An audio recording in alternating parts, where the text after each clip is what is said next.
¿Cómo va todo? Pues vamos a seguir hablando de historia de México. Ahora vamos a hablar de Plutarco Elías Calles. Francisco Plutarco Elías Campuzano, originario de Guaymas, Sonora, naciendo un 25 de septiembre de 1877 y va a morir en la Ciudad de México un 19 de octubre de 1945. Conocido como Plutarco Elías Calles, él va a tener una carrera política y militar que se va a desempeñar como presidente de México entre el 1 de diciembre de 1924 al 30 de noviembre de 1928. Recuerden que antes los periodos eran de 4 años. Fue un destacado político, una figura en México posrevolucionaria, pues después que ya concluyó todas las cuestiones en la presidencia, fue pues apodado como el jefe máximo de la revolución, controlando pues a los presidentes entre 1928 a 1934, todo ese periodo que se va a conocer como el maximato debido pues a su apodo. Toda esta situación que se va a ir desarrollando a través de estos puestos políticos va a ir marcando. Fíjense en que él va a ser hijo de un burócrata, Plutarco Elías Lucero, que pues provenía de una familia de terratenientes y mineros, con pues una buena posición económica, y que con el paso de los años se fue, pues se puede decir que reduciendo debido pues a los problemas sociales y políticos y económicos de esa época. Su padre tuvo problemas muy severos con el alcoholismo y abandonó a su familia y se fue a vivir a una finca en San Pedro Palominas, y su madre, María de Jesús Campuzano, murió cuando él apenas tenía 3 años, como lo que pues quedó bajo los túneles de sus tíos maternos en Hermosillo. Va a trabajar como cantinero, administración de un hotel en Guaymas, Sonoras, en un molino en Frontera, periodista y maestro e inspector de escuelas.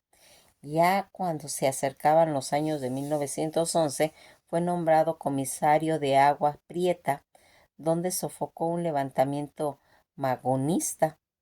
En 1912, él se va a unir a las fuerzas revolucionarias en el gobierno ya de Francisco I. Madero, para enfrentar pues toda la rebelión que se venía suscitando con este Pascual Orozco.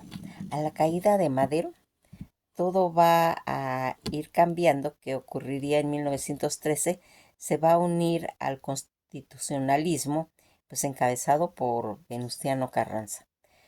Toda esta situación que estuvo bajo el mando de Álvaro Obregón, y ya al finalizar pues toda la lucha contra Victoriano Huerta, va a estar ya con el grado él de coronel.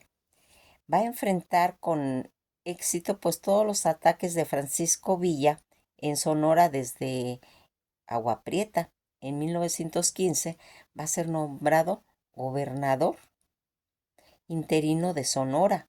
Después fue nombrado secretario de Fomento y Trabajo en el gabinete del presidente Venustiano Carranza, y en 1920 se adhiere a la campaña electoral de Álvaro Obregón.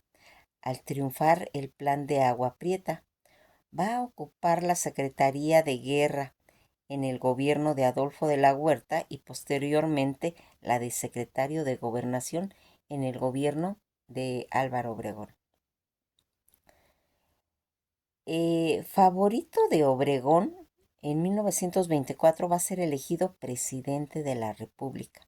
Durante el gobierno pues va a crear el Banco de México y va a ordenar la construcción de carreteras, va a crear la primera línea aérea, fundó los bancos ejidales y agrícolas, va a restaurar la escuela de agronomía en Chapingo y va a fundar la Escuela Médico Veterinaria. Construyó presas, sistemas de riego, numerosas escuelas rurales. Durante su mandato también se inicia la llamada Guerra de los Cristeros, debido, entre otras cosas, al artículo 130 de la Constitución y porque la Iglesia debía registrarse para poder ser oficial y pagar una cuota al gobierno. Calles hizo cumplir dicha medida y por medio de la fuerza, lo que agravó pues más el conflicto que terminaría hasta 1929. Álvaro Obregón se reelige como presidente de México y durante la celebración de su triunfo fue asesinado el día 17 de julio de 1928.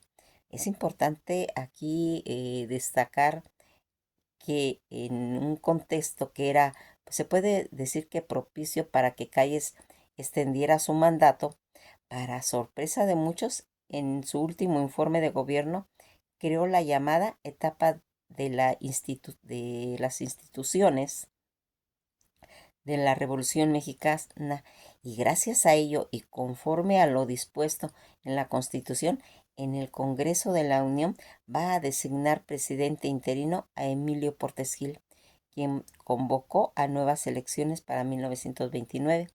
Todo este mensaje ante el Congreso pues no dejaba en cierta forma de ser una paradoja en sí mismo, pues si bien Calles hablaba de necesidades de dejar de ser un país de caudillos para convertirse pues en un país de instituciones. Él mismo se convirtió en un caudillo arquetípico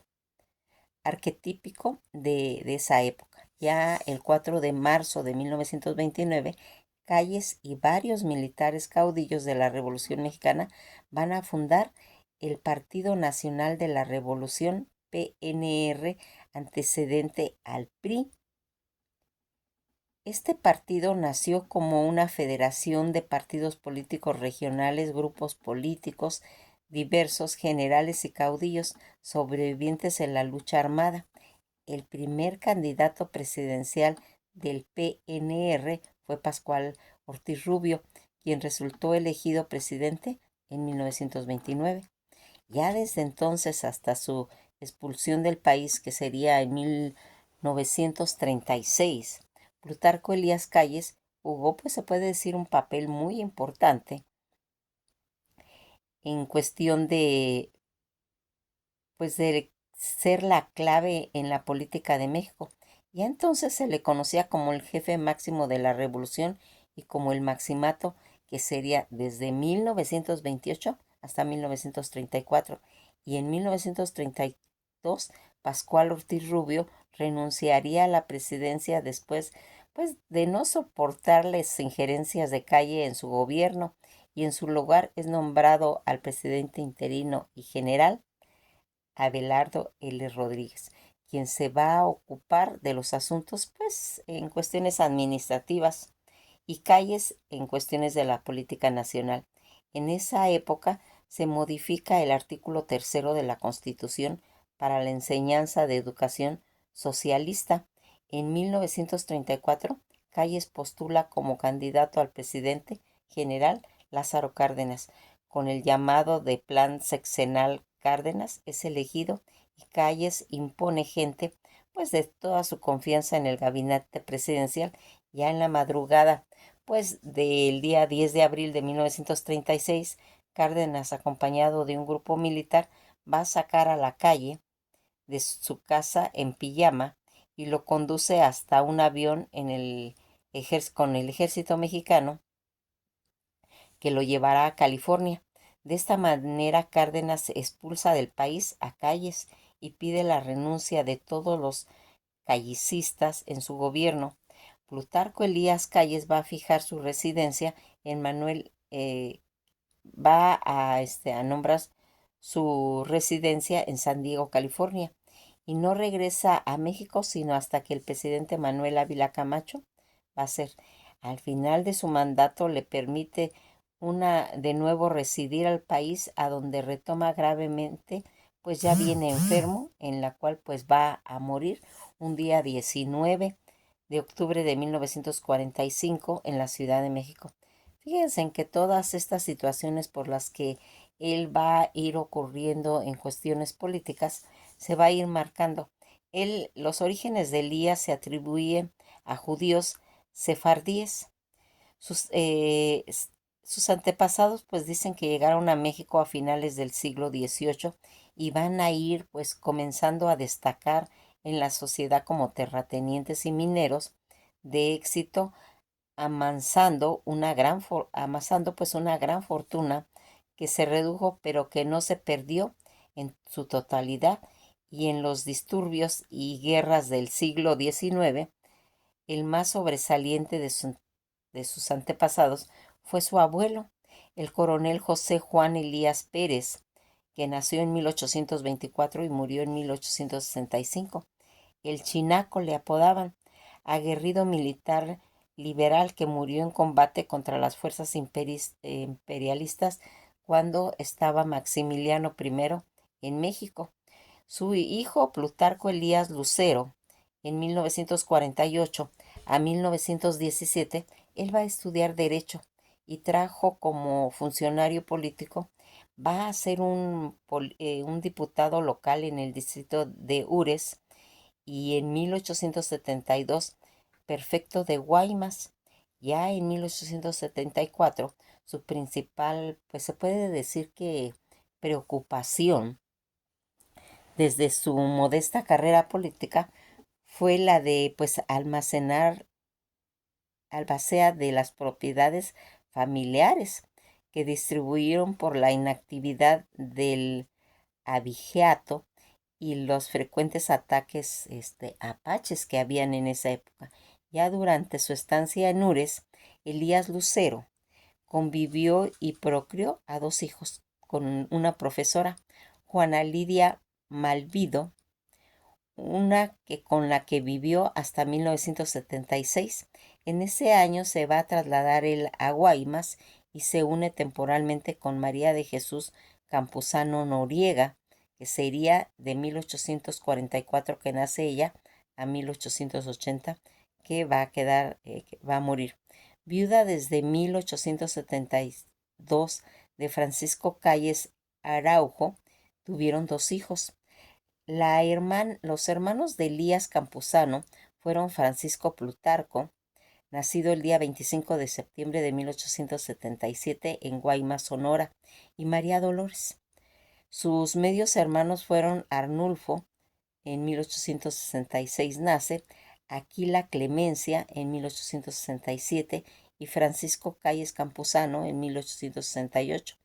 Arturo en 1872 y va a morir en 1934, y Plutarco Elías Malvido, que nace en 1874 y va a morir en 1876. Su padre, que tenía esa tendencia del vicio del alcoholismo y de inconstancias e irresponsabilidades conocidas como los abandonos y las marchas de sus parejas y de su mermada finca en San Pedro Palomina. Su madre murió en 1880 y a partir de ese momento y hasta los 20 años, Plutarco quedó a cargo de su tía materna, doña María Josefa Campuzano, y esposa de Juan Bautista Calles, hermano de la primera pareja de su mamá. Plutarco se va a mudar con ellos a Hermosillo, donde va a cursar sus estudios básicos. Su abuela materna, doña Bernardita Lucero Urías, que ella nace en 1830 y va a morir en 1902. Ocasionalmente, pues visitaba y le contaba pues todas las hazañas que pues sus tíos hacían, y que fueron personas pues de muy buena posición económica, según ella le comentaba. Su tío Juan Bautista Calles tenía un local donde vendía licores y abarrotes. Él se preocupaba por su cuidado y su educación, pues entre sus hermanos habían varios maestros de escuela. De él, Plutarco va a adoptar el apellido de Calles. Inicialmente se le conoció como Plutarco Calles hasta 1897, cuando se reencontró con su padre, y fue entonces cuando decidió agregarle el apellido Elías a su nombre. En 1888, Calles estudia con el profesor Benigno López Serna en la Academia de Profesores, pues con el propósito de hacerse maestro. Se recibió en 1894 y se va pues, a dedicar al magisterio. Eh, Llegó a ser inclusive inspector de la Junta de Instrucción Pública de Hermosillo, profesor en la Escuela número 1 para varones y ayudante en el Congreso de Sonora. Ya en 1897, él va a regresar a Guaymas, donde fue maestro de quinto grado en la Escuela 1, edicto de la revista escolar, y dirigiendo la Escuela de la Sociedad de Artesanos El Porvenir. En ese mismo año su padre lo llevó a Arizpes, en donde regresó Calles desorientado y un poco alcohólico. Por ese tiempo Calles escribió un poema titulado Duda, que revela su profundo conflicto pues de su identidad. En sus memorias, Adolfo de la Huerta refiere así su primer encuentro que tuvo pues con Calles. Él comenta, Adolfo de la Huerta: yo conocí a Calles cuando desempeñaba el oficio de ayudante de profesor en párvulos en una escuela en Hermosillo, y al saber que era de Guaymas, me le acerqué afable y le pregunté de qué familia era. De la mía, me contestó, seca frase que bien demuestra un poco gusto en que fuera pues investigado de su origen. Eso pues comentó Adolfo de la Huerta. Para 1899 Plutarco logró separarse del alcohol y va a tomar un camino distinto al de su padre. Él se casó únicamente por el civil con Natalia Chacón, comenzando un año después la creación de lo que sería una pues numerosa familia. Durante 2 años Calles desempeñó sin éxito varios empleos. Además de maestro, fue tesorero municipal del puerto de Guaymas e inspector general de educación, puesto de los que fue pues despedido por sospechas de fraude. Posteriormente se vuelve administración de un hotel, del Hotel México, propiedad de su medio hermano Arturo Elías, cargo que dejó Plutarco al incendiarse pues dicho inmueble, que sería el 10 de enero de 1913. Comentan: en aquellos años de la vida de Plutarco, Elías Calles pues fueron muy pocos afortunados. No parecía sino que un destino adverso les perseguía. Constantemente en Guaymas circuló una versión malévola que lo acusaba de haber dispuesto de dinero que como cajero de una agrupación de profesores le había sido confiada, pero a más de que en aquella versión falsa y de todo se extendió. La amistad y la protección de entonces secretario de Gobernación de Sonora, Alberto Cubillas, vinieron a favorecerle a Calles, y fue nombrado presidente municipal de Frontera. Lo cierto es que surgieron pues malas voluntades en los vecinos, y Calles tuvo que volver pues a su natal Guaymas.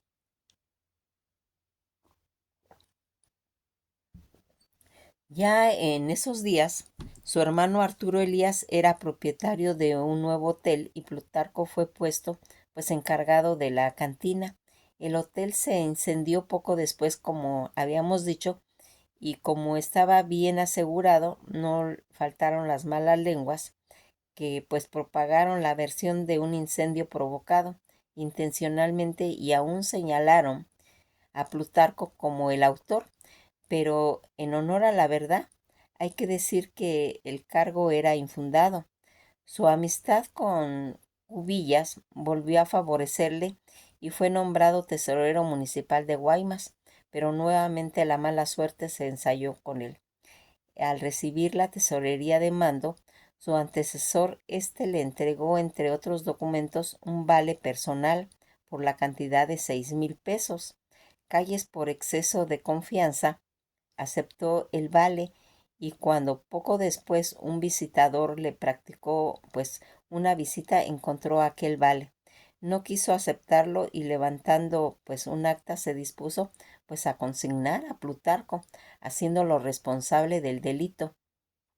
Calles consiguió entre sus amigos la cantidad requerida que reintegró a la caja de la tesorería, pero el visitador hizo de todos modos la consignación. Toda esta situación en la que va abarcando la vida de él, pues se ve que realmente estaba, pues se puede decir en cierta forma, pues manchada. Al principio del siglo XX, Elías Lucero le quedaba pues todavía unas 9.000 hectáreas en Santa Rosa, cerca pues de la frontera, y en 1913 la Secretaría de Fomento le otorgó los documentos de adjudicación correspondiente.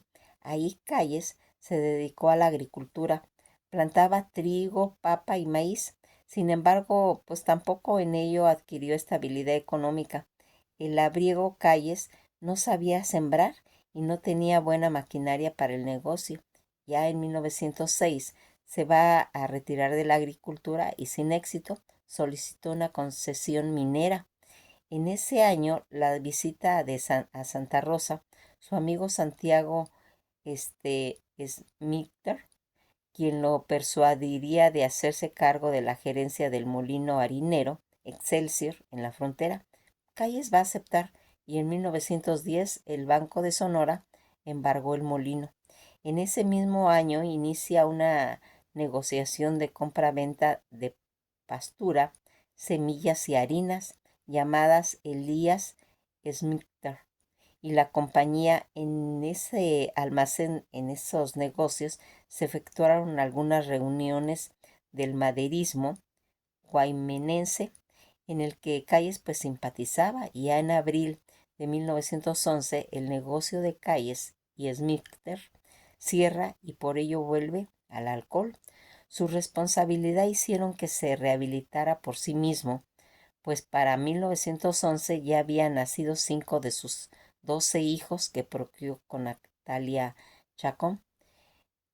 Después que Calles se asocia con Santiago Smithter, descendiente de norteamericanos, hombre honesto, trabajador y que goza pues de un prestigio que genera pues estima en todo el estado de la nueva sociedad, prosperó al principio, pero el incendio de un almacén y de los primeros brotes de la revolución van a ir descomponiendo la situación que fue, pues entonces se puede decir cuando Calles va a inclinarse a favor de la tendencia revolucionaria, en la que se va a ir marcando ya su carrera militar política.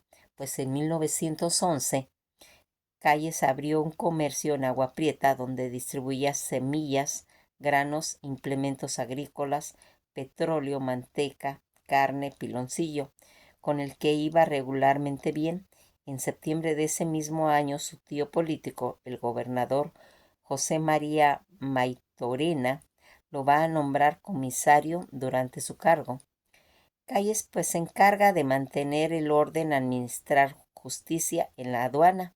El viejo, como le decía a su amigo, se encarga de reorganizar la cárcel, asignó un edificio a la comisaría, creó un centro escolar e impartió sentencias a los rebeldes. Los cónsules del gobierno de Francisco Ignacio Madero en Douglas lo acusaron ante Maytorena de conspirar contra el régimen, pero el gobernador continuó apoyándolo hasta 1912. Calles va a enfrentar con éxito la rebelión encabezada por Pascual Orozco. Ante el gobierno del estado de Victoriano Huerta y el asesinato del presidente Madero, Calles envió un telegrama al gobernador Maytorena en el que lo invita a levantarse en armas. Acto seguido instaló a su esposa e hijos en Nogales y se dedicó al reclutamiento de voluntarios en Douglas. El 5 de marzo de 1913, Calles va a entrar a México al mando de un pequeño grupo de soldados, pues dispuestos a la lucha, ¿eh? Inmediatamente se relacionó, pues, con otros jefes revolucionarios, entre ellos Manuel M. Diegues, Pedro F. Bracamontes y Esteban Vaca Calderón. Asimismo va a participar en la redacción y firma del plan de Nacosari, firmado el día 12 de marzo de ese año, donde se desconocía el gobierno de Huerta. A las armas, los ciudadanos que empuñaban las armas para lanzarnos llenos de ardor, rebosantes e indignación al campo de la lucha. Nos venimos animando de ese espíritu y de sistemáticas rebeldías que perduran por algún tiempo en los pueblos, sacudidos formidablemente por una revolución por la que en 1910 venimos a cumplir con el deber como patriotas, decían, rescatando de la tierra de los opresores al pueblo, al que de nuevo tratan de encadenar y de usurpar, como ciudadanos, salvando la institución republicana de un régimen absolutista como el militar, como hombres enjugados pues con lágrimas en los que sufren cuando se ven ocultar el sol radiante en cuestiones de libertad, libertad humana, en un caso de regresión y de estancamiento. Comentaban, venimos a protestar contra el régimen y a llevar al banquillo de los acusados a criminales y a sus cómplices, es decir, a los Huerta y a los Blasquet y a los Díaz y a los Mondragón y a los de la Barra y a los Reyes y a tantos otros. Venimos a vengar todo ese sangriento ultraje hecho a la ley cuando asesinan al presidente de la República y a aún restituir a cañonazos el derecho de gente conculcado, pues venimos a hacer justicia, ellos decían. Hacemos justicia en representación de todos los pueblos mexicanos y a sentar la segunda piedra del templo de Temis, arribado el día 19 por la mano criminal de Félix Díaz y el 23 de febrero, pasando por el crimen y la traidora situación en la que va a intervenir Victoriano Huerta. Por eso decía, venimos en fin de a luchar sin tregua y sin tesón contra el mal y a continuar la revolución de 1910 y aportar nuestra contingente de sangre a causa de un pueblo sacrificado en aras de la libertad pública, a limpiar de traidores todo el país y a llevar culatazos a la rendición, a los cobardes y a los indiferentes y a los serviles y a los acomodaticios, a los atrofiados de la conciencia y a los socios de la energía. Por eso venimos, para eso empuñamos, comentaban nuestras 30 y 30. El mando del general del ejército sonorense estaba bajo el cargo de Álvaro Obregón y en el norte del jefe de operación era Juan G. Cabral, en el centro Salvador Alvarado y en el sur Benjamín Gil. Calles fue ascendido a teniente coronel el día 16 de marzo, emprendió por su cuenta y sin autorización de Obregón la toma de Nacosari, acción militar que fracasó y Calles permaneció en Nogales. Va a organizar un abastecimiento de armas tras la derrota de Obregón. Lo apodó Plutarco Elías Corres y se cuenta que comentaba, Calles no se acercó al peligro, va a pedirle Chiche Arnulfo Gómez para que lo ayude. Eso se comentaba. En febrero de 1903, el gobernador José María Maitorena pide licencia por 6 meses y el Congreso Estatal para ausentarse e ir a combatir a Victoriano Huerta. Deja su lugar a Ignacio L. Pesquerías y marcha a los Estados Unidos, donde conversó con el secretario de los Estados, Williams Brigham, acerca de su oposición a reconocer a Huerta como presidente.